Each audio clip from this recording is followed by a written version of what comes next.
ऐसी तहरीर जो आज़ादाना पेश की जाती है, जिसमें किसी बात को बगैर नतीजा के ख़त्म किया जाता है और वो जो नतीजा वो कारी पर, यानी इसमें शख्सियत का पहलू होता है और वो कारी पर डाल दिया, कारी इसका नतीजा हासिल करता है जो तनकीदी और तज्ज़ियाती नुक्ता नज़र के हवाले से वो इसको आप इंशाइया के मानों में कह सकते। यानी अगर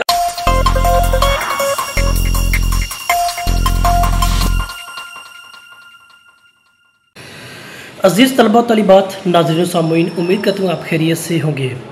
हमारा आज का मौजू आपके सवालात की रोशनी में नया जो इंटरमीडिएट का सिलेबस उर्दू का है उसमें मौजूद एक मौजू पे बात करेंगे जो मज़मून और इंशाइया के फ़र्क के माबैन है।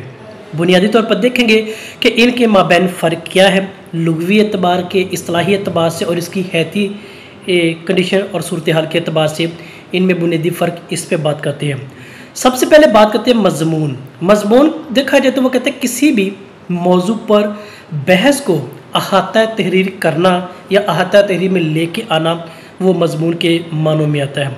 अगर दीगर नकादों की राय की रोशनी में बात की जाए तो सादा अल्फाज में मज़ीद यूँ कहा जा सकता है कि ऐसी तहरीर जिसमें ज़िंदगी के किसी भी शोबे को मौजू बनाकर या मौजू बहस बनाकर उसको तहरीर किया जाता है, वो बुनियादी तौर पर मज़मून के मानों में हमारे पास आती है। या इसको मज़ीद सादा अल्फाज में कहें तो तीसरी तारीफ़ हमारे पास आती है किसी भी मौजू या मसला पर मालूमाती या तज्ज़ियाती नुक्ता नज़र के हवाले से लिखना या तहरीर में लेके आना, वो मज़मून के मानों में आती है। अब मज़मून की तारीफ़ हमने मुख्तलिफ़ नकादों की राय की रोशनी में देखी और पहचान लिया कि ये क्या चीज़ है। तो मौजू के एतबार से देखा जाए तो हमारे पास इसमें इल्मियत और संजीदगी का उनसर वो ज़्यादातर मिलता है। मज़मून की उस सूरत हाल को देखा जाए या उसकी पहचान की जाए तो सबसे पहले हमारे पास ये बात साबित होती है उसमें इल्मियत का या संजीदगी का उनसर, ये दोनों का हम वक्त होना वो ज़रूरी है।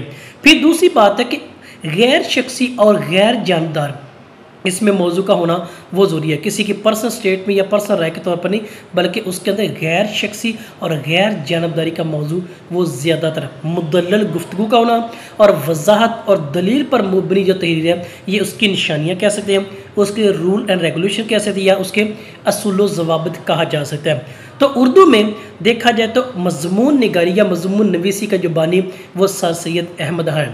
अब मज़मून के देखें तो बुनियादी तौर पर तीन मराहल क्या या तीन पार्ट या स्टेप कह सकते हैं जिनकी बुनियाद पर मज़मून अपना ढांचा कायम दायम रखता है। पहली तमहीद के तौर पर, दूसरा नफ्स मज़मून और तीसरा एहततामिया यानी बात को उसको कंक्लूड करने के मानों में।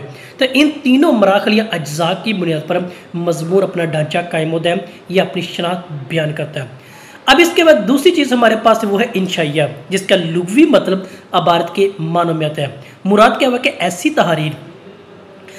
तहरीर जो आज़ादाना पेश की जाती है, जिसमें किसी बात को बगैर नतीजा के ख़त्म किया जाता है और वो जो नतीजा वो कारी पर, यानी इसमें शख्सियत का पहलू होता है और वो कारी पर डाल दिया, कारी इसका नतीजा हासिल करता है जो तनकीदी और तज्ज़ियाती नुक्ता नज़र के हवाले से वो इसको आप इंशाइया के मानों में कह सकते। यानी अगर अंग्रेज़ी में देखा जाए तो ऐसे और यह है पर्सनल ऐसे, इन दोनों में यही फ़र्क और यही बुनियादी नुक्ता है कि मज़मून को अंग्रेज़ी में ऐसे कहा जाता है, इंशाइया को पर्सनल ऐसे कहा जाता है।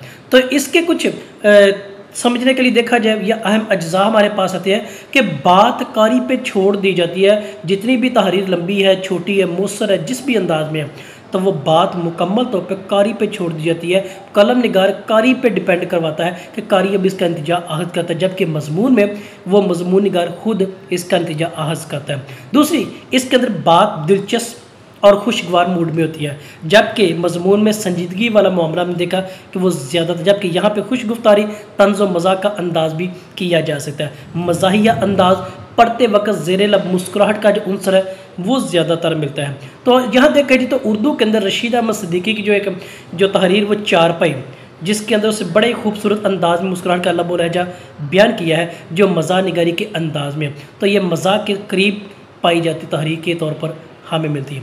ये था बुनियादी तौर पर आज का मौजू, यानी इंशाइया और मज़मून में क्या फ़र्क है। तो आज हमने इसको मुख्तसर अंदाज में जाना और पहचाना है। तो यहाँ तक राय या सवाल हो तो ज़रूर कीजिएगा। आप सबका बहुत शुक्रिया।